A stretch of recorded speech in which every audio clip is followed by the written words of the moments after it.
வணக்கம். புதுப்புது அர்த்தங்கள் நிகழ்ச்சிக்கு வரவேற்கிறோம். இன்றைய நிகழ்ச்சியில் அதிமுகவின் திரு ஆவடிக்குமார் அவர்களும் ஊடகவியலாளர் திரு சுமன் சி ராமன் அவர்களும் பங்கேற்கிறாங்க. வணக்கம்.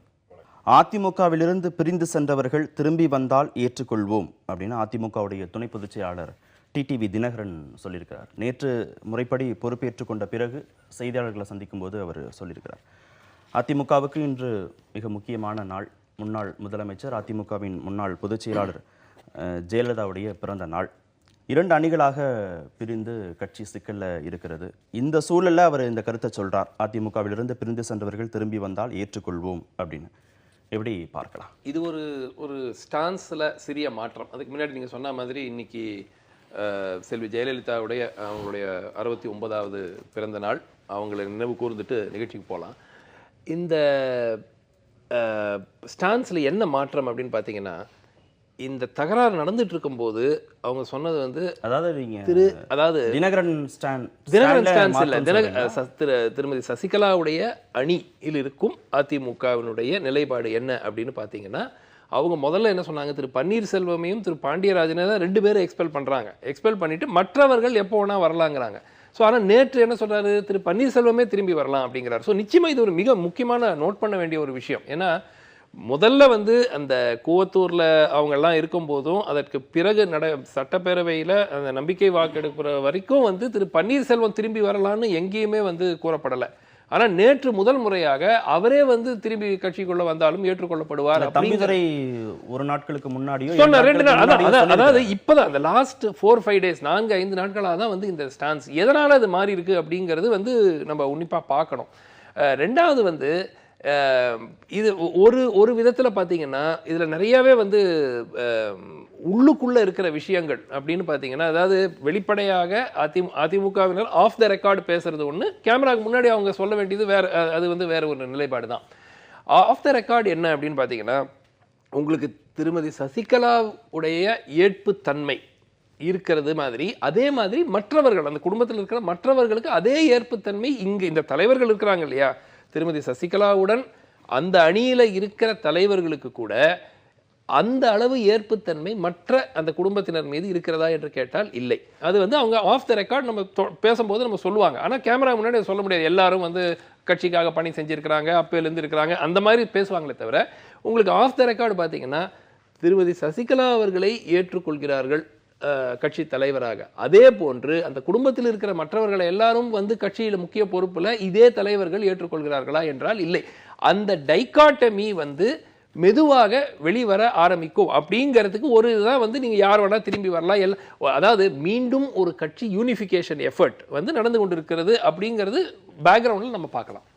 திரு ஆவடிக்குமார், இல்லை, அனைத்து இந்திய அண்ணா திராவிட முன்னேற்ற கழகத்தை பொறுத்தவரை ஏதோ பெரிய பிளவெல்லாம் ஒன்றும் இல்லை. ஒரு சிறு குழுவினர் அதிருப்தியில் இருக்கிறார்கள், அதுதான் சொல்ல முடியும். இது முடிய இது ஏதோ அதிமுகவில் ஒரு மிகப்பெரிய இருவேறு இல்லை, அந்த அதிருப்தியை நீங்கள் 2 விதமாக பார்க்கலாம். சுமந்து சொன்னது அடிப்படையில் வெளிப்படையாக அதிருப்தியை தெரிவிச்சுட்டு போகிறவங்க, அதிருப்தியை உள்ள வச்சுக்கிட்டு வெளியில சொல்ல முடியாதவங்க, நீங்க 2 விதமா பிரிச்சு பார்க்கலாம்.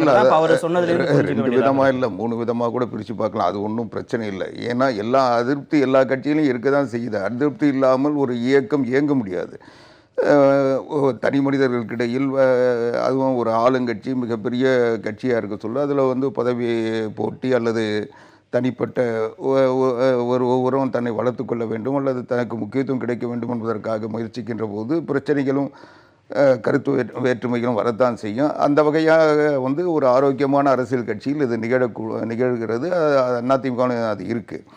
ஆனால் இன்றைக்கு நீங்கள் அனைத்து இந்திய அண்ணா திராவிட முன்னேற்ற கழகத்தின் துணை பொதுச் செயலாளர் டிடிவி தினகரன் அவர்கள் சொன்னதை வைத்து ஏதோ ஒரு மாற்றம் வந்தது அல்லது அதற்கு முன்பு கழக கொள்கை பரப்பு செயலாளர் டாக்டர் தம்பிதுரை அவர்கள் சொன்னதை வைத்தெல்லாம் நீங்கள் ஒரு மாற்றம் கட்சியினுடைய பொதுச் செயலாளர் சின்னம்மா அவர்கள் எடுத்த நிலையிலிருந்து வேறுபட்டிருக்கிறார்கள் என்ற பொருளில் டாக்டர் சுமன் ஸ்ரீராமன் அவர்கள் சொல்கிறத என்னால் புரிஞ்சிக்க முடியல. என்னென்னா, அதிமுக புரட்சித் தலைவர் எம்ஜிஆர் மறைவுக்கு பிறகு 2 கூறுகளாக பிளவுபட்டு 2 கட்சிகளாக இயங்கியது. இன்னும் சொல்ல போனால் 2 கட்சிகளாக 2 தேர்தல் சின்னங்களோடு தேர்தல் களத்திலே நின்று நேருக்கு நேர் மோதிக்கொண்ட சம்பவங்கள்லாம் பார்த்துருக்கீங்க. அதுக்கு பிறகு கட்சி ஒன்றாக சேர்ந்ததுக்கு பிறகு இந்த கட்சியினுடைய இணைப்பில் சேர மாட்டேன், நான் தான் அதிமுக என்று சொன்னவர் PH பாண்டியன். PH பாண்டியன் அதை வழக்கம் போட்டார். சட்டசபையில் 89 சபாநாயகராக ஒரே உறுப்பினராக இருந்து அனைத்து இந்திய அண்ணா திராவிட முன்னேற்ற கழகத்தை எதிராக நான் தான் அதிமுகன்னு சொல்லி கட்சியை முழுமையாக விமர்சித்து அந்த இணைப்பையே ஏற்றுக்கொள்ளாமல் இருந்தவர். அவரே ஒரு காலகட்டத்தில் திரும்பி வர சொல்ல ஏற்றுக்கிட்டான். அதனால் இந்த பிரச்சனைகள் உருவாக்குவதும் சில நேரங்கள் கருத்து வேறுபாடு ஏற்பதும் மறுபடியும் வர்றது என்று அதிமுகவில் எங்களுடைய நோக்கம் புரட்சித் தலைவி அம்மா அவர்கள் தான் வாழ்ந்த காலத்தில் மிக தெளிவாக சொல்லியிருக்கிறார்கள். உதாரணத்துக்கு ஒரு செயற்குழு சொல்ல அம்மா சொன்னாங்க, அனைத்து இந்திய அண்ணா திராவிட முன்னேற்ற கழகத்தை நான் தனிப்பட்ட முறையில் என்னை விரோதித்தவர்கள், என்னை விமர்சித்தவர்கள், என்னை தரக்குறைவாக பேசியவர்களை கூட நான் பக்கத்தில் வைத்திருக்கிறேன். உதாரணத்திற்கு என்னை எதிர்த்து போடிநாயக்கனூர் தொகுதியில் போட்டியிடுகின்ற பொழுது வெண்ணிறை ஆடை நிர்மலா அவர்களுக்கு முகவராக இருந்தவர் O பன்னீர்செல்வம், என்னுடைய தலைமையை ஏற்றுக்கொள்ளாதவர். அவரே கூட நான் முதலமைச்சராக மறுபடியும் உட்கார வைத்திருக்கிறேன் என்றால் நான் என்னை விமர்சிப்பது வேறு, என்னை தாக்குவது வேறு. இந்த கட்சி ஒன்றாக இருக்க வேண்டும் என்றால் இந்த கட்சியில் இருக்கின்ற என்னை எதிர்ப்பவர்களுக்கும் ஆதரிப்பவர்களுக்கும் பொதுவாக நான் நடந்து கொள்ள வேண்டும். அப்பொழுதுதான் இந்த கட்சியினுடைய அப்பொழுதுதான் இந்த கட்சியினுடைய பொதுச் செயலாளராக நான் சமமாக பாவிக்கிறேன். இந்த கட்சியினுடைய நன்மைக்காக என்னை விமர்சித்தவர்களை நான் தாங்கிக் கொண்டு இந்த கட்சியினுடைய நன்மைக்காக அவர்களுக்கு உரிய வாய்ப்பை தந்திருக்கிறேன் என்று செயற்குழு புரட்சி தலைவர் தெரிவித்திருக்காங்க. அதுதான் இன்னைக்கும் பிரிஞ்சு போனவங்க வாங்க அப்படின்னு அழைக்கிறது ஒரு வாலாயமான நடவடிக்கை தான், வழக்கமான ஒரு விஷயம்தான் அப்படிங்கிறது தான் அவருடைய கருத்தாக இருக்கிறது. ஆனால் நீங்கள் சொல்கிற மாதிரி என்ன புரிஞ்சுக்க வேண்டியதாக இருக்குன்னா, இப்போ இருக்கக்கூடிய எதிர்ப்பை மட்டுப்படுத்துவதற்காக, அந்த விமர்சனங்களை மட்டுப்படுத்துவதற்காக இவங்களை உள்ள அழைச்சிட்டு வர்றது அப்படிங்கிறது ஒரு பலத்தை கொடுக்கும் அப்படின்னு நீங்கள் சொல்கிறீங்க. இல்லை நிச்சயமா. அதாவது இப்போ உங்களுக்கு பிளவு ஏற்பட்டிருக்கிறதா இல்லையான்னு சொல்ல வேண்டியது தேர்தல் ஆணையம். அங்கே தான் மேட்டர் இருக்குது. அது பிளவு ஏற்பட்டிருக்குதா, பிளவு ஏற்படவில்லையா, கட்சியுடைய சிம்பல் யாரிடம் இருக்கும், இதெல்லாம் சொல்ல வேண்டியது தேர்தல் ஆணையம். அந்த பொதுச் செயலாளராக அவங்க தேர்ந்தெடுக்கப்பட்டது செல்லுமா செல்லாதா, இதெல்லாம் தேர்தல் ஆணையத்திட்ட இருக்குது. அதுக்கு பிறகு அது நீதிமன்றத்துக்கு போகுது அப்படிங்கிறதுல எந்த மாற்று கருத்து இருக்காது. ஆனால் இப்போ நிர்பந்தம் அப்படின்னு பார்த்தீங்கன்னா, இப்போ திரு OPS அவர்களுக்கு அணிக்கு மக்களிடையே அவர்கள் செல்ல போகிறதாக சொல்லியிருக்கிறாங்க. ஊராக போய் மக்களை சந்திக்க போகிறோம் அப்படின்னு சொல்லியிருக்கிறாங்க. அவங்க கூட இருக்கிற சட்டமன்ற உறுப்பினர்களுக்கும் நிலைப்பாடு, பாராளுமன்ற உறுப்பினர்களுக்கும் அந்த நிலைப்பாடு அவங்க எடுத்திருக்கிறாங்க.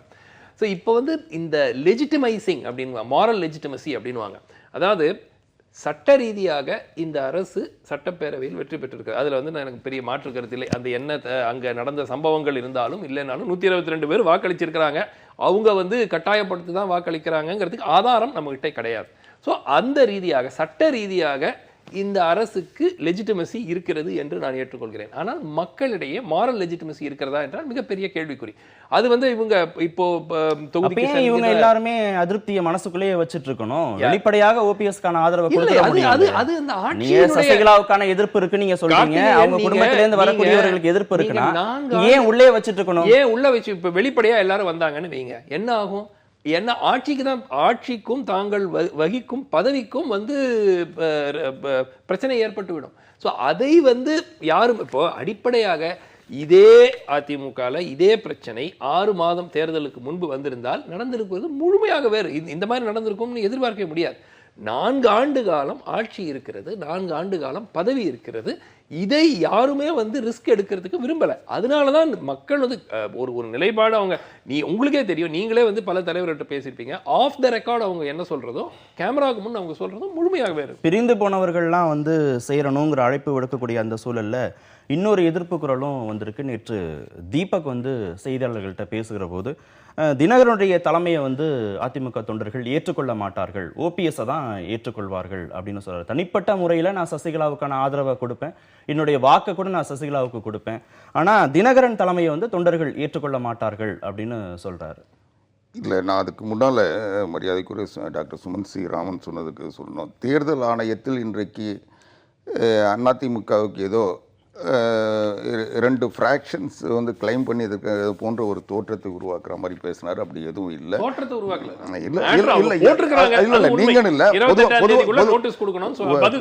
இல்லை அதுதான் சொல்ல வரேன். பொதுவாக எல்லாருமே அந்த கருத்தில் பார்த்துக்கிட்டு இருக்காங்க. இன்னைக்கு அதிமுகவில் 2 அணிகள் உரிமை கோரி சின்னத்தையோ கட்சியோ கேட்கல. 2 ஃப்ராக்ஷன்ஸ் இல்லை, ஒரே பொதுக்குழு கூடி பொதுச் செயலாளராக சின்னம்மா அவர்களை தேர்ந்தெடுத்திருக்கிறது.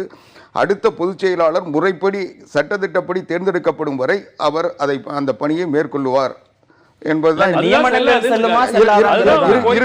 இருங்க, அதுதான் இன்றைக்கு இருக்கின்ற நிலை. இந்த தேர்தலை இவர்கள் நிரந்தர பொதுச் செயலாளர் இல்லை, தற்காலிக பொதுச் செயலாளர் என்றுதான் இன்னைக்கு புகார் கொடுத்தவங்க புகார் தான் கொடுத்துருக்காங்க. தேர்தல் கமிஷன் நம்முடைய விதிமுறைகளை பதிவு செய்கின்ற ஒரு நிறுவனம் தான். பொதுச் செயலாளர் தேர்தல் நிரந்தரமானதா தற்காலிகமானதா விதிப்படி இருக்கிறதா என்பதுதான் இன்னைக்கு நோட்டீஸ். அது உரிய விளக்கம் தரப்போறாங்க. இது எதையோ நீங்க சமாஜ்வாடி கட்சியில பிரச்சனை வந்த மாதிரி 2 பிராக்ஷன்ஸ் 2 பொதுக்குழு நடத்தி 2 பேர் கிளைம் பண்ணதுக்கு போட்டி வந்த மாதிரி இதை கொண்டு வராங்க.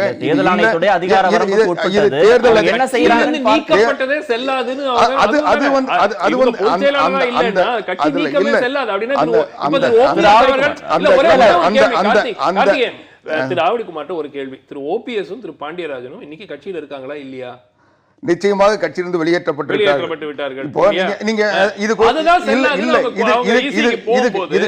இதுக்கு ஒரே ஒரு உதாரணம் சொல்றேன். மதுசூதனன் அவர்கள் ஒரு அறிக்கை தராரு. அந்த அறிக்கையில் கழகத்தினுடைய துணை பொதுச் செயலாளராக நியமிக்கப்பட்டிருக்கின்ற டிடிவி தினகரனும் டாக்டர் வெங்கடேஷும் கட்சியில் சேர்க்கப்பட்டது செல்லாதுன்னு சொல்றாரு. அப்போ அவர் சேர்த்ததை அவர் ஏத்துக்கிட்டாதானே செல்லாதுன்னு ஒரு அறிவிப்பு தர முடியும். அதாவது இல்ல, அவரை ரத்து செய்கிறேன்றாரு.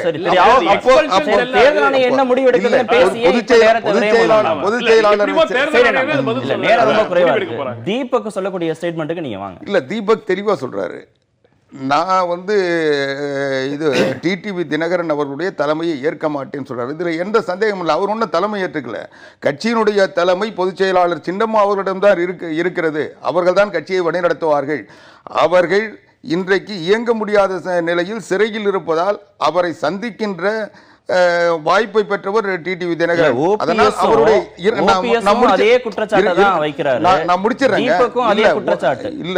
சசிகலா குடும்பத்தார் அதிகார பொறுப்புக்கு வராங்கங்கிற குற்றச்சாட்டை வைக்கிற போது சுமந்து சொன்ன மாதிரி இப்ப இவரும் மக்களுடைய உணர்வுகளை வெளிப்படுத்தி இருக்கிறாரு.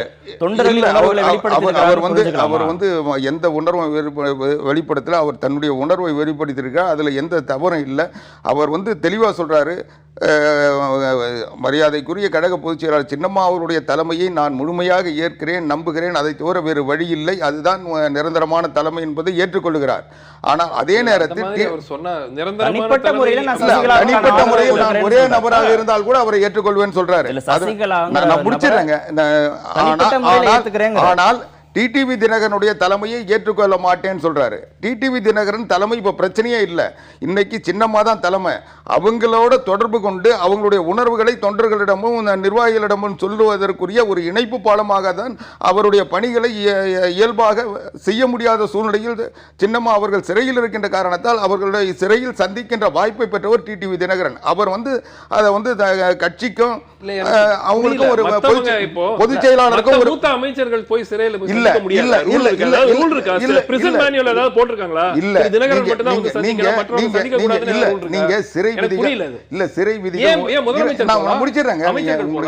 சிறை விதிகள் உங்களுக்கு நல்லா தெரியும். சிறையில் உறவினர்கள் ரத்த சம்பந்த தொடர்புடையவர் எந்த நேரத்திலும் எந்த சூழ்நிலையும் போய் பார்க்க முடியும். அப்படி ஏன்னா இது அரசியல் பிரச்சனை. அந்த நேரத்தில் அவர் இலகுவாக சந்திக்க முடியும். இரண்டாவது இவருக்கு முழுமையான அனுபவம். நான் முடிச்சிடறேன். 1996 தினகரன் தலைமையை ஏற்றுக்கொள்ள மாட்டார்கள்னு சொல்லி அவர் முடிச்சிருந்தார்னா சரி, சசிகலா மட்டும்தான் ஏத்துக்கிறாங்க, தினகரனை ஏத்துக்கலைங்கிறதோட இந்த மேட்டர் முடிஞ்சு போயிருக்கும். அப்படி முடிக்கல. அவர் ஓபிஎஸ் தான் ஏற்றுக்கொள்வார்கள் அவர் ஸ்டேட்மெண்ட்டையும் சொல்றாரு. அதுல நீங்க தெளிவா அவருடைய நீட்சியை பாத்தீங்களா? அவர் தெளிவா சொல்றாரு. ஓபிஎஸ் எதையும் எதிர்பார்க்காமல் அவர் வந்தால் அவர் பொறுப்பை ஏற்று நடத்தக்கூடியவர் ஓபிஎஸ் தான். அந்த நிர்வாக திறமை அவருக்கு தான் இருக்கு. தொண்டர்கள் அவரை தான் ஏற்றுக்கொள்வாங்க. நீங்க டிடிவி தினகரன் அவர்கள் இந்த பொறுப்பை ஏற்க சொல்ல அதை ஒப்பிட்டு தான் அவர் சொன்னார். அவர் டிடிவி இது சின்னம்மா தேவையில்லை, ஓ பன்னீர்செல்வம் தேவைன்ற அர்த்தத்தில் சொல்றாரு. இவர் சொல்றதுல ஒரு மிகப்பெரிய முரண்பாடு. அதாவது இவர் திரு தினகரன் அவர்கள் வெறும் ஒரு பாலமாக செயல்பட விரும்பினால் அவரை துணை பொதுச் செயலாளர் ஆக்க வேண்டிய அவசியமே கிடையாது. பொதுச் செயலாளருடைய பணிகள் இல்லாமலே கட்சியினுடைய கட்சியில ஒரு பெரிய பொறுப்பு கொடுக்காம நீங்க வந்து இவர் என்ன சொல்றாரு, ஒரு இன்டர்மீடியரி அவங்கள போய் உறவினர் என்ற அடிப்படையில் அவங்கள சிறையில் சந்திக்கிறாங்க, சந்திச்சுட்டு அந்த விஷயங்கள் எல்லாம் வந்து கொண்டு வந்து மற்ற தலைவர்கள்ட்ட அவங்க தெரிவிக்கிறாங்க அப்படிங்கிறார். செய்யலாம்.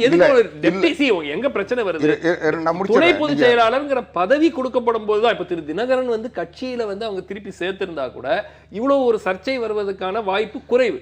நீங்க ஸ்ட்ரெயிட்டாவே திருப்பி கட்சியில சேர்த்துட்டு உடனே துணை பொதுச் செயலாளர் பதவி கொடுக்கும்போது நிச்சயமா வந்து இது வந்து ஆக்சுவலா நீங்க ஆஃப் த ரெக்கார்டு பாத்தீங்கன்னா சில தலைவர்களே கேட்கிற கேள்வி அதுதான். அது குமாருக்கும் தெரியும். இல்ல அதாவது துணை பொதுச் செயலாளர் பதவி என்பது ஒரு பதவியே இல்லை.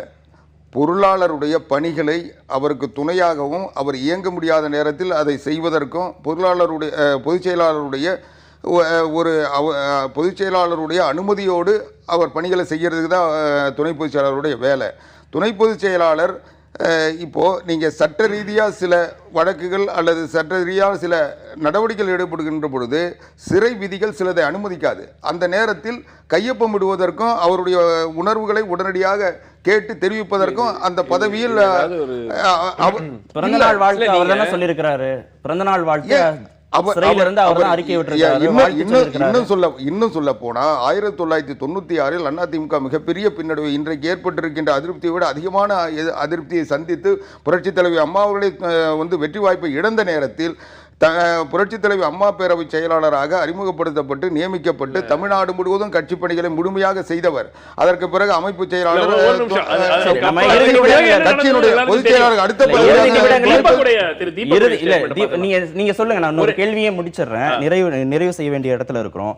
இப்போ சற்று முன்பாக வந்த செய்தி வந்து தீபா வந்து தங்களுடைய புதிய பேரவையெல்லாம் அறிவிச்சிருக்கிறாங்க. இன்று மாலை வந்து கொடியை அறிவிக்க போறோம் அப்படின்னு சொல்றாங்க. ஓபிஎஸ் வந்து இன்றிலிருந்து நீதி கேட்டு பயணம் அப்படின்னு தொடங்க போறாரு. இதெல்லாம் அதிமுகவில் என்ன மாதிரியான மாற்றங்களை விளைவுகளை ஏற்படுத்தும்? அதாவது இந்த திருமதி சசிகலா அவர்களோ திரு தினகரன் அவர்களோ கட்சி பொறுப்புல வரதே வந்து என்னை பொறுத்த வரைக்கும் இதே 6 மாதம் கழிச்சு 8 மாதம் கழிச்சு செய்திருக்கிறதுக்கான ஒரு வாய்ப்பு இருக்கிறது. அது வந்து ஒரு அவசரப்பட்டு நடத்தப்பட்டதுனால வந்து இவ்வளவு எதிர்ப்பு வந்திருக்கு அப்படிங்கிறது என்னோட கருத்து. ரெண்டாவது, நேற்று உங்களுக்கு அந்த சீக்வன்ஸ் ஆஃப் ஈவெண்ட்ஸ் ரொம்ப கேர்ஃபுல்லாக பார்க்கணும். மீடியா வந்து தீபக்கை இன்டர்வியூ பண்ண போகல. தீபா வீட்டுக்கு இன்றைய நிகழ்ச்சிகளை பற்றி தகவல் பெறுவதற்காக அவங்க போறாங்க. தீபா வீட்டில் இன்ஃபேக்ட் ஃபர்ஸ்ட் கால்ஸ் தீபக்கு செய்யப்படுற கால் வந்து தீபா வீட்டுக்கு வெளியிலேருந்து டெலிஃபோனிக் இன்டர்வியூ வருது. ஸோ நிச்சயமாக வந்து இது வந்து அதுலேருந்து நீங்கள் என்ன ஒரு புரிதல், ஒரு one way of looking at it is தீபாவும் தீபக்கும் ஓரளவுக்கு ஒன்றாக இயங்கக்கூடிய ஒரு வாய்ப்பு இருக்கிறதா அப்படிங்கிறதா. ஏன்னா அந்த சீக்வன்ஸ் ஆஃப் ஈவெண்ட்ஸ் எனக்கு மத்தியானம் ஒரு 2 மணி 2:30 மணிக்கு மீடியா அங்க போறாங்க தீபா வீட்டுக்கு வாசல்ல தீபக் இன்டர்வியூ கொடுக்க போறாங்க. தீபக்கும் ஒன்றிணைஞ்சு செயல்படுவாங்கன்னா ஏற்கனவே தீபா வந்து ஓபிஎஸோட சேர்ந்து செயல்படுவோம் அப்படின்னு சொல்லியிருக்காங்க. 3 பேரும் சேர்ந்து செயல்பட போறாங்கன்னு புரிந்துக்கலாமா அந்த மாதிரி? ஏன்னா இன்னொரு விஷயம் வந்து நேற்று வந்து லீகல் ஏர்ஸ் நானும் தீபாவும் மட்டும் தான் இந்த லீகல் ஏர், நாங்க வந்து இந்த ஃபைனை கட்டுவோம், நாங்க வந்து இந்த அதுக்கு பிறகு சொத்துக்களை வித்தாது நாங்க வந்து இந்த ஃபைனை கட்டிடுவோம் அப்படின்னு சொல்றதெல்லாம் வந்து நிச்சயமா. ஏன்னா தீபக்கோட இன்டர்வியூ நீங்களே பார்த்திருக்கீங்க. 1 மாதம் முன்னாடி அவர் கொடுத்த இன்டர்வியூவும் நேற்று கொடுத்த இன்டர்வியூ நிச்சயமா ஒரு மாறுபட்ட ஒரு கம்ப்ளீட் டிஃபரண்ட் ஸ்டாண்ட் தான் இருக்கு. அவர் சொல்றது ஒன்று வந்து அவர் திருமதி சசிகலா மேல் அவருக்கு ஒன்றும் கோபம் இல்லையோ, எந்த விதமான ஒரு இது இல்லைங்கிறார். ஆனால் அந்த குடும்பத்தினுடைய மற்றவர்கள் மீது அவர் கடுமையான நிலைப்பாடு எடுக்கிறாரு. நிச்சயமாக வந்து அவங்க திரு தீபக் அவர்கள் நேற்று கொடுத்திருக்கிற பேட்டியின் அடிப்படையில் தீபாவுடன் திரு ஓபிஎஸ் உடன் இணைந்து செயல்பட்டால் அதில் எந்த விதமான திரு ஆவடிக்குமார் ரத்த உறவுகள் ஜெயலலிதாவுடைய ரத்த உறவுகள் ஒரு மாதிரியான நிலைப்பாடு எடுத்திருக்காங்க. இப்போ ஓபிஎஸும் வேற ஒரு கருத்தை சொல்றாரு. இப்போ இவங்க 3 பேரும் சேர்ந்து இணைந்து செயல்படுவதற்கான சூழல் இருக்கு அப்படின்னு சுமன் சொல்றாரு. எப்படி பாக்குறீங்க? என்ன மாதிரியான விளைவுகளை தாக்கங்களை கட்சிக்குள் ஏற்படுத்தும் நீங்க நினைக்கிறீங்க? இல்லை, இது நிச்சயமா கட்சிக்குள் எந்த ஒரு பிரச்சனையும் உருவாக்காது. இன்றைக்கு இவர் அதே மரியாதைக்குரிய தீபக் அவர்கள் தன்னுடைய அறிக்கையில் தெளிவாக சொல்லி எந்த சூழ்நிலையும் கட்சி பிளவுபடுவதையோ கட்சி சிதைவதையோ நான் ஏற்றுக்கொள்ள மாட்டேன். நாங்கள் எங்கள் குடும்பத்திற்குள் அண்ணன் தம்பி பிரச்சனை, குடும்பத்திற்குள்ள இருக்க சச்சரவு, இது வந்து காலப்போக்கில் சரி செஞ்சிருவோம், அதுக்கான முயற்சியில் தான் ஈடுபட்டேன்னு அவரே சொல்லி ஓபிஎஸ் தலைமையில் நடக்கணும்னு சொல்றாரு. இல்லை,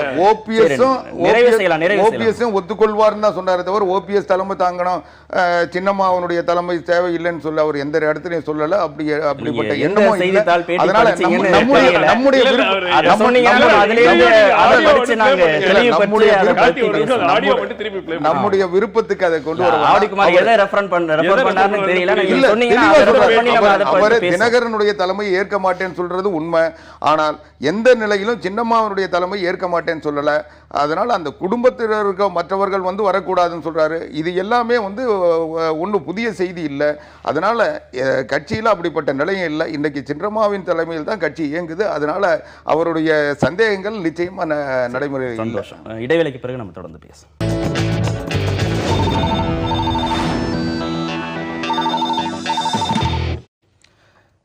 ஜெயலலிதா கேட்டுக்கொண்டதால் புகைப்படங்களை வெளியிடவில்லை அப்படின்னு உயர்நீதிமன்றத்தில் அப்பல்லோ மருத்துவமனை நிர்வாகம் தரப்பில் சொல்லியிருக்கிறாங்க.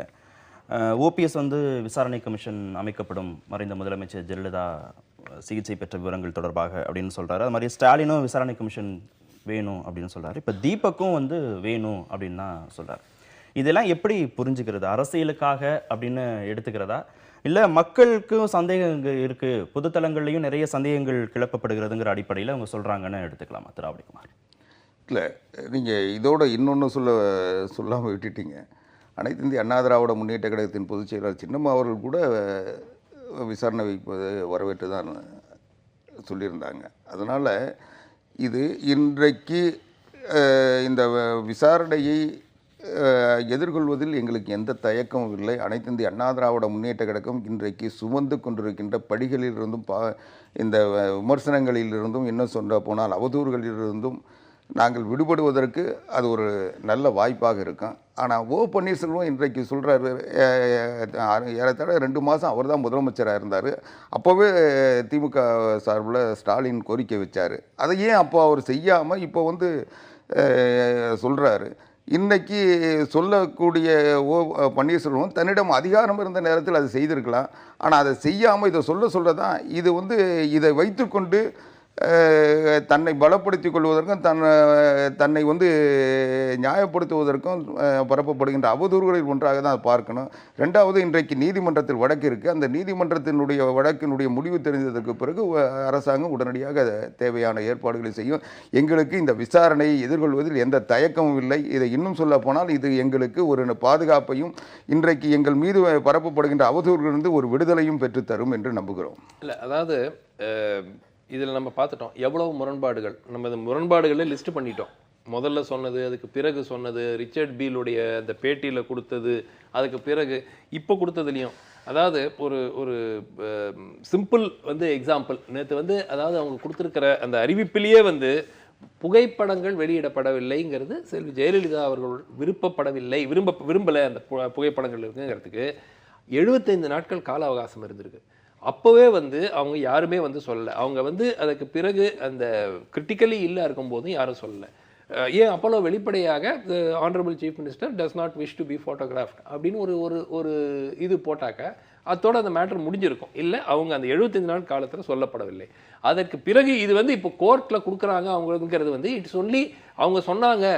இதில் ஒன்று ரிட்டன் ரைட்டிங்லேயே கொடுத்துருக்க போகிறாங்க இல்லை. ஸோ இவங்க சொல்கிறது அவங்க அது உண்மையாங்கிறதுக்கு யாருமே வந்து எப்படியுமே வந்து நம்ம இது பண்ண முடியாது.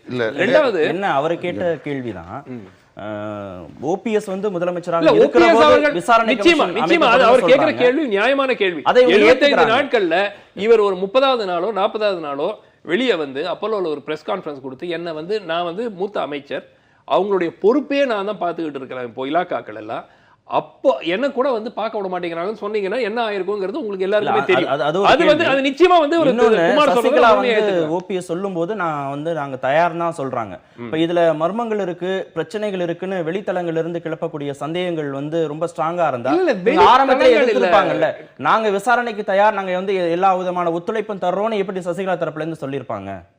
விசாரணை கமிஷன் அமைக்கப்பட்டால் ஓபிஎஸ் சொல்றாரு விசாரணை கமிஷன் அமைக்கப்படும், உச்சநீதிமன்ற நீதிபதி அமைக்கப்படும் சொல்றாருல, அப்ப இவங்க ஒத்துக்குதானே செய்யறாங்க. இவங்க மறுப்பு தெரிவிச்சாதானே அதுல ஏதாவது சந்தேகம் இருக்குன்னு சொல்ல முடியும். இல்ல போதுமான ஒத்துழைப்பு தரோம் தானே சொல்றாங்க. அப்போ ஒன்றும் பிரச்சனையே இல்லையே. இப்போ திரு ஓபிஎஸ் சொன்னது வந்து சசிகலா அவர்களுக்கு ஏற்றுக்கொள்ளும் வகையில் இருந்தால் இந்த அரசு ஒரு ஏற்றுக்கொண்டு அவங்கள அறிக்கை கொடுத்தாங்க. இல்ல ஒரு விசாரணை கமிஷன் அறிவிச்சிடலாமே, என்ன பிரச்சனை? இல்ல ஒரு எடப்பாடி பழனிசாமி வந்து அதற்கான முயற்சிகளை செய்வாரா? இல்ல அதுதான் நான் சொன்னேன். நீங்க சொல்ற மாதிரி கட்சி அப்போ மீதான ஒரு விசாரணை பழி கமிஷன் போகும், வரப்போகுதா? இவ்வளவு மர்மங்கள் இந்த அரசு அமைக்குமா?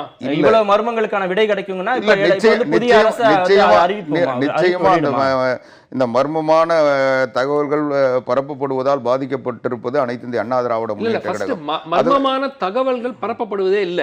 நீங்க இவங்க முதல்ல சொன்னதுக்கும் அவங்க பின்னாடி சொல்றதுக்கும் இருக்கிற முரண்பாடுகள் மட்டும் நீங்க அபிஷியல், நீங்க எதுவுமே அன்அபிஷியலா இது நடந்தது அது நடந்தது நான் சொல்லல. நீங்க இவங்களுடைய முதல்ல கொடுத்த பிரஸ் ரிலீஸும் அப்புறம் அந்த ரிச்சர்ட் பீல் நடத்தின அந்த பத்திரிகையாளர் சந்திப்புக்கும் அந்த முரண்பாடுகளை மட்டும் விளக்கம் கொடுத்தா கூட போறோம். வேற எதுவுமே இல்ல. நீங்க மற்றவங்க பேசுறாங்க, வாட்ஸ்அப்ல போடுறாங்க, அதெல்லாம் விட்டுடுங்க. மரியாதைக்குரிய டாக்டர் சுமன் ஸ்ரீராமன் முதல்ல ஆரம்பத்தில் பேசல என்ன சொன்னாரு, இந்த அப்பவே அம்மா சிகிச்சை பெற்றிருக்கும் போதே ஓபிஎஸ் சொல்வதற்கு அது வந்து இப்ப சொல்றது சரியாங்கிறது அது ஒரு கேள்விக்குறி. நிச்சயமா வந்து அவர் முன்னாடி அவ்வளவு சந்தேகம் இல்ல. அதனால இந்த கோரிக்கை எழுப்புபவர்கள் என்ன காரணத்துக்காக எடுப்புகிறார்கள்ன்றதுக்கு சந்தேகத்துக்காக முடிச்சிடறேன் சந்தேகத்துக்காக சொன்னேன்.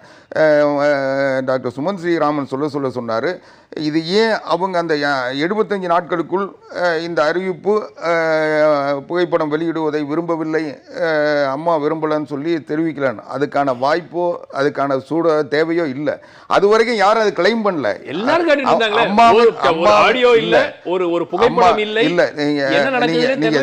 அம்மாவினுடைய மரணத்திற்கு பிறகுதான் இந்த கோரிக்கையை எழுப்பப்பட்டிருக்கு. இது தொடர்ந்து இன்னும் சொல்ல போனா நடைபெற்ற காலங்களில் அம்மாவை பற்றி புரிந்தவர்களுக்கு, அம்மாவை பற்றி தெரிஞ்சவர்களுக்கு அது தெரியும். அம்மா எந்த சூழ்நிலையிலும் தன்னை பற்றி ஒரு தன்னுடைய நீதிமன்றத்தில் வழக்கு இருக்கு. நேற்றைக்கு நீதிமன்றத்தில் தெரிவித்திருக்கிறார்கள். அரசனுடைய நடவடிக்கை வேறு. ஆனால் இந்த பிரச்சனையை நீதிமன்றம் இன்றைக்கு விசாரித்துக் கொண்டிருக்கிறது. அதனுடைய அடிப்படையில் தேவைப்படுகின்ற போது நிச்சயமா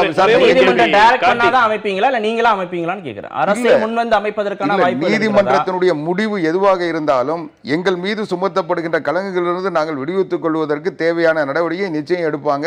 நிச்சயம் நீதி எந்த அளவுக்கு அதை விசாரணைக்கு உட்படுத்த எல்லை இருக்கு. இன்னைக்கு கூட அப்பல்லோ மருத்துவமனை நிர்வாகம் கூட ஒரு நோய்வாய்ப்பட்டிருப்பவருடைய சிகிச்சையை பற்றிய விவரங்களை தெரிவிப்பதற்கு நம்முடைய விதிகள் அனுமதிக்கப்படவில்லை. சட்டம் அவங்க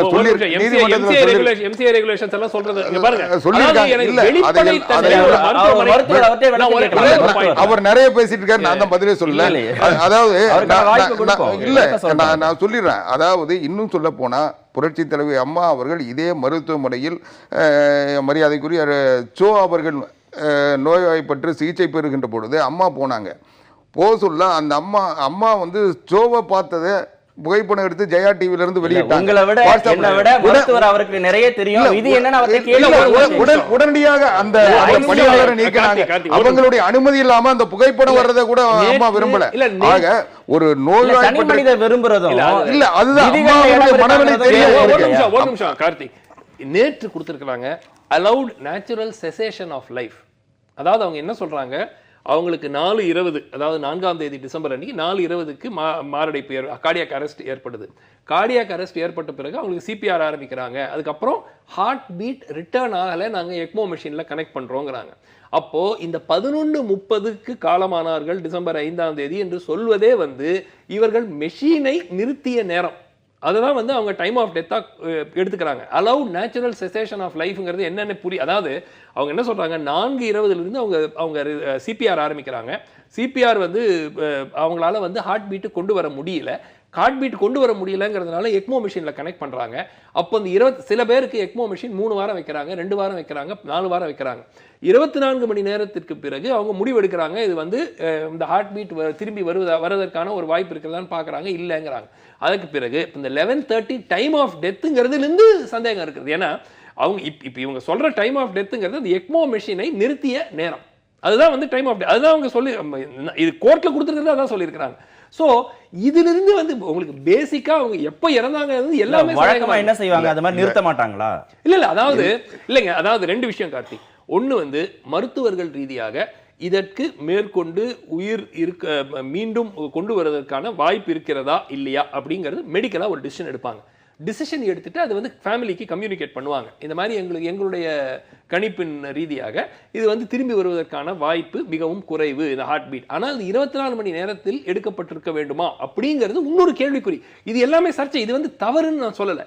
ஆனால் முரண்பாடுகள் அவங்க முன்னுக்கு பின் முதல்ல உங்களுக்கு ஞாபகம் இருக்கும் 6 மணிக்கே வந்து காலமாகி விட்டார் அப்படிங்கிற செய்தி வந்து ஃபுல்லா போகுது. அப்புறம் வந்து ஹாஸ்பிட்டல் இஷ்யூ பண்றாங்க ஒரு கிளாரிஃபிகேஷன், இல்லை தீவிர சிகிச்சை நடந்து கொண்டிருக்கிறதுன்னு. ஹார்ட் பீட் இல்லாத ஒரு நபருக்கு உங்களுக்கு 6 மணிக்கும் 11:30 மணிக்கும் என்ன வித்தியாசம்? ஹார்ட் பீட் இல்ல, மெஷின்ல ஓடிக்கிட்டு இருக்கு. அந்த மெஷின்ல 6 மணிக்கு உயிரோடு இருக்கிறாங்க நீங்க என்ன அடிப்படையில் சொல்லிட்டு 11:30 மணிக்கு காலமானாருங்க எப்படி சொல்றீங்க? இப்பவும் இல்லாத ஹார்ட் பீட் 11:30க்கு இல்லாத ஹார்ட் பீட் தான். எவ்வளவு முரண்பாடுகள். இல்ல நீங்க கோர்ட்ல கொடுத்ததுக்கே நான் சொல்றேன். நீங்க இது மட்டும் நீங்க பதில் சொல்லுங்க கார்த்திக். எக்மோ மெஷின்ல இருக்கிறாங்க, 6 மணிக்கு காலமானாருங்கன்னு செய்தி வந்துருச்சு. அப்போல்லாம் கவர்மெண்ட் இருக்காங்களா? கிளாரிஃபிகேஷன் வருதா இல்லையா? கொடுக்குறாங்க. என்ன சொல்றாங்க? தீவிர சிகிச்சை நடந்து கொண்டு இருக்கிறது, ஹார்ட் பீட் இல்ல, 11:30க்கு நீங்க மெஷின் ஆஃப் பண்ணி மேற்கொண்டு ஒன்றும் பண்ண முடியாது அப்படிங்கறத நீங்க தெரிவிச்சிட்டு நீங்க மெஷின் ஆஃப் பண்ணி அவங்க இறந்துட்டாங்க. 6க்கும் 11:30க்கும் என்ன வித்தியாசம் நீங்க சொல்லுங்க. இதுக்கு ஒண்ணும் இல்ல, ஒரே வரிதான். டெல்லி எய்ம்ஸ் மருத்துவர்கள் வந்து மறுபடியும் பார்த்து அவங்க தான் கரெக்டா ஃபைனல் பண்ணாங்க. அதுக்கப்புறம் அவங்க கிளாரிஃபை பண்ணிருக்கலாம். இல்ல அவங்க நீங்க டைம் வந்து சொல்ல நீங்க 6 அவங்க 5 மணிக்கு மேல டெல்லியில இருந்து எய்ம்ஸ் டாக்டர்கள் வந்தாங்களா இல்லையா? அவங்க வந்து ஏற்கனவே பரிசோதனை பண்ணவங்க, அவங்க வந்து உறுதிப்படுத்ததுக்கு பிறகு இனிமே வேற வழியே இல்ல, சான்சஸ் இல்லன்ற முடிவு இல்ல. சில பேருக்கு 3 வார காலங்கள் அந்த இது இருக்கு, 4 வார காலங்கள் இருக்கு. மருத்துவரா நான் சொல்றேன், எக்மோ வந்து பல நபர்களுக்கு 2 வாரம் 3 வாரம் 4 வாரம் வரும் வைக்கப்படும். இது வந்து என்ன நம்பலன்னா நீங்க போய் நீங்களே போய் செக் பண்ணிக்கங்க. இல்ல 24 மணி நேரத்தில் நீங்க முடிவு எடுத்துட்டீங்க. அதை பத்தி நான் கேட்கல. நீங்க 6 மணிக்கு காலமானார் என்று ஒரு செய்தியை கொடுத்துட்டு ஏற்கனவே ஹார்ட் பீட் இல்ல, என்ன இங்கே சொல்லிருக்கீங்க ஹார்ட் பீட் வரல, நாங்க மெஷின்ல தான் கனெக்ட் பண்ணிக்கணும் கோர்ட்டுக்கு நீங்க சொல்லிட்டீங்க. 4 மணிக்கு உங்களுக்கு முதல் நாளே நின்று போன அந்த ஹார்ட்டை நீங்க மெஷின்ல கனெக்ட் பண்ணி நீங்க அடுத்த நாள் இரவு வரைக்கும் நீங்க அந்த மெஷின்ல கனெக்ட் பண்றீங்க. அது சரி, அதுல வந்து மாற்று கருத்து இல்லை. ஆனால் நீங்க 6 மணிக்கு காலமானார்ங்கிற செய்தி வந்த பிறகு நீங்க இல்லை என்று கொடுக்கிற காரணம் என்ன? அந்த முடிவை எடுத்தது யார்? இல்ல அவங்க குடும்பத்தார்ட்ட தான கேட்டிருப்பாங்க. இல்ல அந்த முடிவை யார் எடுத்திருப்பாங்க? அதுவும் ஒரு கேள்விக்குறி. அதுவும் ஒரு கேள்வி. இல்ல டாக்டர்ஸ் தான் எடுத்தாங்க. அதற்கு பிறகு டாக்டர்ஸ் எடுப்பாங்களா? குடும்பத்தாரோட நீங்க பாட்டு பேசிட்டீங்க.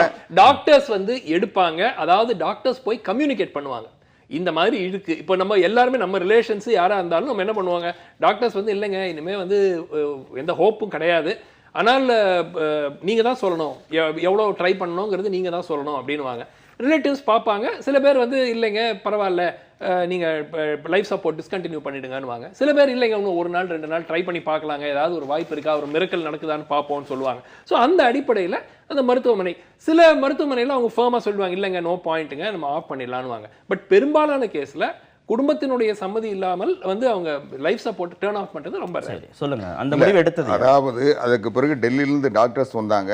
டெல்லியிலேருந்து டாக்டர்ஸ் வந்து இன்னும் சொல்ல போனால் மத்திய அமைச்சர் வெங்கையா நாயுடு உட்பட எல்லாருமே அங்கே தான் இருந்தாங்க. அவங்க மேக்சிமம் முடிஞ்சு கொஞ்சம் கூட இம்ப்ரூவ்மெண்ட் இல்லை, இருக்க வந்து இன்னும் வந்து இதுவாயிட்டு இருக்குன்றதுக்கு பிறகுதான் அவங்க முடிவு எடுத்தாங்க. ஹார்ட் பீட்டே இல்லைங்க, முதல் நாள் மாலை 4:30 மணிக்கு ஹார்ட் பீட் இல்லை, மெஷின்ல போட்டு வச்சிருக்கீங்க. நீங்க 6 மணிக்கு வந்து உயிரோடு இருக்கிறாங்கன்னு எந்த அடிப்படையில் நீங்க ஒரு ஸ்டேட்மெண்ட் கொடுத்தீங்கன்னு கேட்குறேன். இல்ல அவங்க வந்து டெல்லி டாக்டர்ஸ் வந்து அவங்க வேற ஏதாவது இம்ப்ரூவ்மெண்ட்டுக்கு வழி சொல்லுவாங்கன்னு பார்த்தாங்க. அவங்க வந்து பார்த்துட்டு அவங்கள முடியாது, அவங்களே தெளிவாக சொன்னாங்க இனி வந்து பிரார்த்தனைகள் தான் ஏதாவது பலன் தரணும், வாய்ப்பு இல்லைன்னு சொன்னாங்க. அதனால இது வந்து தொடர்ந்து எழுப்பக்கூடிய சந்தேகங்கள் வர சந்தேகம் கிடையாது. கால் இல்லாம போனாங்க, புடிச்சு தள்ளிட்டாங்க, பாய்சன்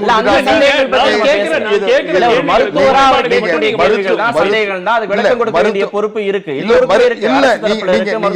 நீங்க சொல்றது மருத்துவரா கேட்கக்கூடிய கேள்விகளுக்கு விளக்கம் தர வேண்டியது மருத்துவமனை தான், அந்த கேஸ் ஹேண்டில் பண்ண டாக்டர்ஸ் தான். இதுல வந்து அரசியல் அவங்க கொடுக்கிற தகவல்ல வர முரண்பாடு தான் நான் கேள்வி கேக்குறேன். இத வந்து அரசியலோட சேர்க்கிறதுனால அரசியலோட சேர்க்கிறதுனால பிரச்சனை இல்ல. இன்னைக்கு ஒரே ஒரு பாயிண்ட், ஒரு டிஃபரன்ஸ் இருக்கு பிட்வீன் மேக்கிங் an allegation, ஏதோ ஒரு தவறு நடந்திருக்கிறது அப்படின்னு சொல்றது வேற, இந்த சந்தேகங்களுக்கு நீங்க விளக்கங்கள் கொடுங்க. அதுதான் நான் சொல்றேன். சந்தேகங்களுக்கு விளக்கம் கொடுக்க மாட்டேன்னு சொல்றது எந்த விதத்துல விளக்க வேண்டியது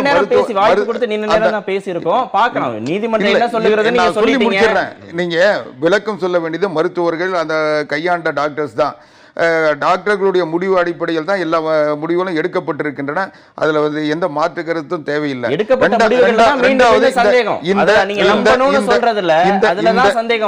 இந்த தலைவர்களுடைய நாங்க வந்து கட்சியினுடைய நிறைவு செய்யணும்ங்கறத கோரிக்கையை தான் மீண்டும் மீண்டும் நான் வைக்கிறேன். நீங்க இது எல்லாருடைய விளம்பரமான தலைவர்கள் மரணத்தில் சந்தேகம் எழுப்புவது வந்து ஒரு வாடிக்கையான நேதாஜி காலத்துல இருந்து மரணத்திலிருந்து ஒவ்வொரு மரணத்தையும் எல்லா மரணத்தையும் சந்தேகம் எழுப்புறது அரசியலுக்காக.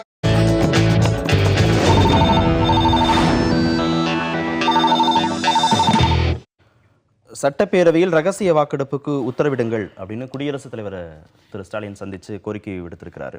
இப்போ சட்டமன்ற நிகழ்வுகள் தொடர்பாக திமுக மேலேயும் இந்த விமர்சனங்கள் இருக்குது. அதை வந்து மட்டுப்படுத்துவதற்காக இது போன்ற செயல்களை செய்கிறாங்க அப்படின்னு எடுத்துக்கிறதா, இல்லை ஒரு பிரச்சனையை தேசிய அளவில் கொண்டு போகிறார்கள் அப்படின்னு புரிஞ்சுக்கலாமா? இல்லை, தேசிய அளவை கொண்டு போக முயற்சிக்கிறாங்க. ஆனால் அது வந்து எந்த அளவுக்கு அவங்களுக்கு எந்த ஆதாயம் கொடுக்கும் அப்படிங்கிறது சந்தேகக்கூடிய விஷயம். ஏன்னா இதே வந்து சட்டப்பேரவையில் எந்த விதமான ஒரு வன்முறை இல்லாமல் இவர்கள் இந்த பிரச்சனையை கொண்டு போய் ஜனாதிபதிக்கு கொண்டு போகிறது வேறு. அங்கே நீங்கள் வந்து டேபிள் சேர் சேரை வந்து உடைக்கிறது, இல்லை மைக்கை இழுக்கிறது, இதெல்லாம் செஞ்சுக்கிட்டு டேபிள் மேலே நடக்கிறது, இதெல்லாம் செஞ்சுக்கிட்டு அதுக்கு பிறகு நீங்கள் கொண்டு போய் ஜனாதிபதிகிட்ட கொடுக்கறது வேறு.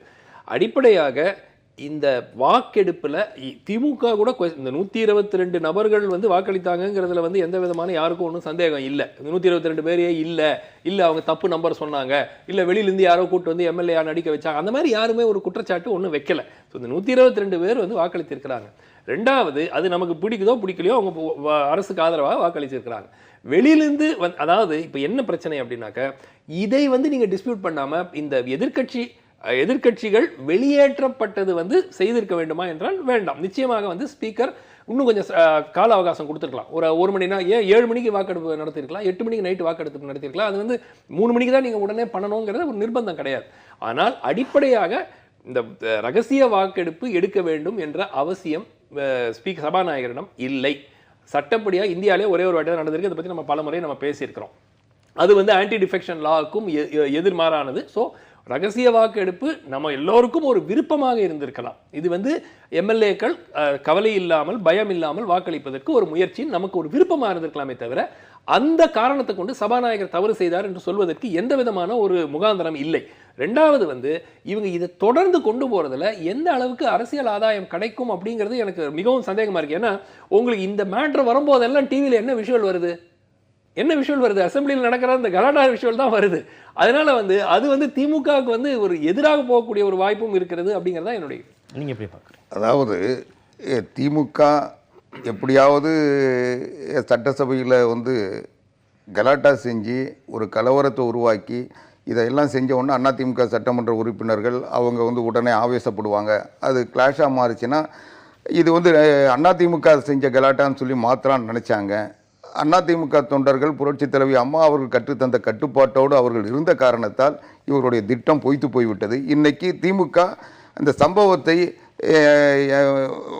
அதிமுக மேலே பழி போட முடியாத ஒரு சூழ்நிலையில் இன்றைக்கு இந்த சம்பவத்தின் மீது சட்டமன்றத்தில் ஏதாவது நடவடிக்கை வந்து விடுமோ என்ற பயத்தில் தற்காத்துக் கொள்வதற்காக இன்றைக்கு சட்டமன்றத்திலிருந்து அவர்கள் வெளியேற்றப்பட்ட போது சில சம்பவங்கள் ஏற்பட்டதாக இவர்கள் நாடகம் நடத்தி அதை வைத்துக்கொண்டு இன்றைக்கு இந்த கோரிக்கையில் வைத்துட்டு இருக்காங்க. இதில் நீங்கள் தெளிவாக ரகசிய வாக்கெடுப்பு என்று கேட்கதே சட்டத்துக்கு புறம்பானது, சட்டத்தில் இல்லாத ஒன்று, நடைமுறையில் இல்லாத ஒன்று.